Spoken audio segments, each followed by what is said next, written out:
മക്കയുടെ കരിമ്പാറക്കൂട്ടങ്ങൾക്കിടയിൽ പ്രിയപുത്രന്റെ വേർപാടിൽ വിങ്ങുന്ന ഹൃദയവുമായി പ്രവാചകൻ സല്ലല്ലാഹു അലൈഹി വസല്ലം തനിച്ചു നിൽക്കുകയാണ്. ആ പിതാവിന്റെ മനോവിഷമത്തെ ആശ്വസിപ്പിക്കുന്നതിന് പകരം ശത്രുക്കൾ ക്രൂരമായി പരിഹസിച്ചു. മുഹമ്മദ് അബ്തറാണ്, അറ്റുപോകുന്നവനാണ്, അവനെ ഓർക്കാൻ ഇനി ആരും ബാക്കിയുണ്ടാവില്ല എന്ന ആക്രോശം ആ മണ്ണിൽ മുഴങ്ങി. പക്ഷേ ആ പരിഹാസങ്ങൾക്കുള്ള മറുപടി മണ്ണിൽ നിന്നല്ല, വിണ്ണിൽ നിന്നാണ് വന്നത്. അതാ നോക്കൂ, ആകാശലോകങ്ങൾ പിളർന്നു മാറുന്നു.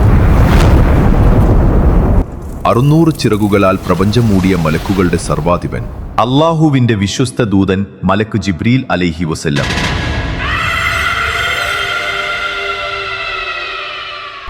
സ്വർഗീയ ഗന്ധവുമായി വഹ്യുമായി മണ്ണിലിറങ്ങുന്നു. ദുഃഖിതനായ പ്രവാചകന്റെ കാതുകളിൽ ആ പവിത്രമായ വചനങ്ങൾ മുഴങ്ങി. ബിസ്മില്ലാഹിർ റഹ്മാനിർ റഹീം ഇന്നാ അഅതൈനാകൽ കൗസർ. നബിയെ, വിഷമിക്കേണ്ട, തീർച്ചയായും താങ്കൾക്ക് നാം കൗസർ നൽകിയിരിക്കുന്നു.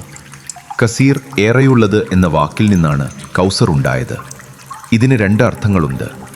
ഒന്ന്, പരലോകത്ത് പ്രവാചകന് സല്ലല്ലാഹു അലൈഹി വസല്ലം നൽകുന്ന അതിമനോഹരമായ കൗസർ നദി, പാലിനേക്കാൾ വെളുത്തതും തേനിനേക്കാൾ മധുരമുള്ളതുമായ വെള്ളം ഒഴുകുന്ന നദി. രണ്ടാമത്തെ അർത്ഥം, ഈ ലോകത്ത് പ്രവാചകന് നൽകപ്പെട്ട അറ്റമില്ലാത്ത നന്മകൾ എന്നാണ്. നിനക്ക് ആൺമക്കളില്ലെന്ന് പറഞ്ഞ് അവർ പരിഹസിക്കുമ്പോൾ അള്ളാഹു പറയുകയാണ്, താങ്കൾക്ക് നാം നൽകിയിരിക്കുന്നത് ഒരിക്കലും വറ്റാത്ത നന്മകളുടെയും അനുഗ്രഹങ്ങളുടെയും ഒരു മഹാസമുദ്രമാണ്. താങ്കളുടെ പേര് ലോകാവസാനം വരെ ഉയർന്നു നിൽക്കും. ഓരോ വിശ്വാസിയുടെയും ഹൃദയത്തിൽ സ്വർണ്ണലിപികളാൽ എഴുതപ്പെടും.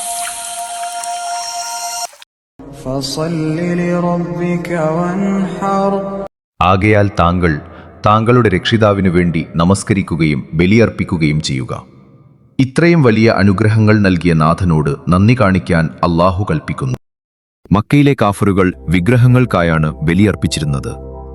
എന്നാൽ വിശ്വാസി തന്റെ ആരാധനയും നമസ്കാരം, തന്റെ ബലിയും ഏകനായ അള്ളാഹുവിന് മാത്രമായിരിക്കണം എന്ന് ഇവിടെ അടിവരയിടുന്നു. പ്രവാചകന്റെ ജീവിതം മുഴുവൻ അള്ളാഹുവിനുള്ള സമർപ്പണമായിരുന്നു എന്നതിന്റെ വലിയൊരു തെളിവ് കൂടിയാണിത്.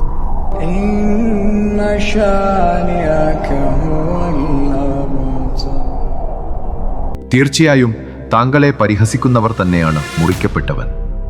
പ്രവാചകരെ അബ്തർ, അതായത് പിന്തുടർച്ചക്കാരില്ലാത്തവൻ എന്ന് വിളിച്ചവർക്കുള്ള കനത്ത പ്രഹരമാണിത്. നോക്കൂ, ഇന്ന് ലോകത്തിന്റെ ഏത് കോണിലും മുഹമ്മദ് സല്ലല്ലാഹു അലൈഹി വസല്ലം എന്ന പേര് അഭിമാനത്തോടെ മുഴങ്ങുന്നു.